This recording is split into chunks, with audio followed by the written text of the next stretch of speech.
Hey, I'm Dan Fitzpatrick at Stock Market Mentor.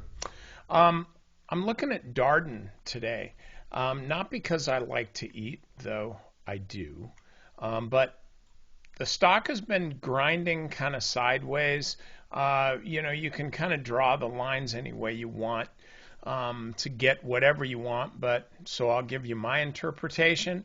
We got a little bit of a flat bottom here, not exactly, but close enough. And certainly on these pullbacks, stocks don't behave exactly like you think they should. You're gonna get violations and then recoveries. That's just the way it goes. That's just the nature of trading. But what you want to see after these violations, like this was, you want to see what happens next. And we've seen some stocks like say just JB Hunt, where the stock violated the 50 and then it rallied back and hey, that's pretty good. And then it just resumed a downtrend and held up again and then violated again, this time the 100-day moving average. And then, oh, it's rallying, but it's kind of stalling here. I don't know which way it's going to go.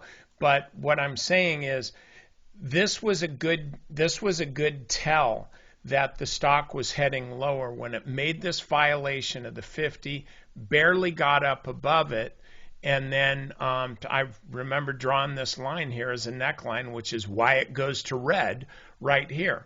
I remember when I was drawing this line, noting that if the stock fell back down below this, then this prior support here, the green line, would actually come new resistance on the rally back.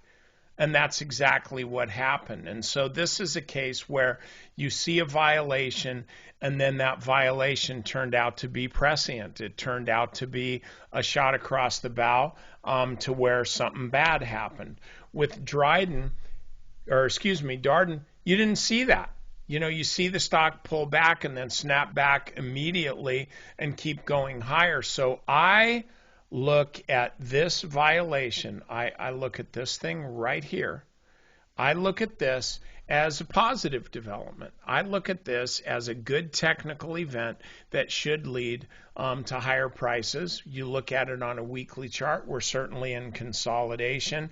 I don't expect that to change tomorrow, but I think this is a stock that today you can own and be pretty comfortable with it. And I think that ultimately it's moving higher. So, okay, that's all I got for you. I will see you tomorrow.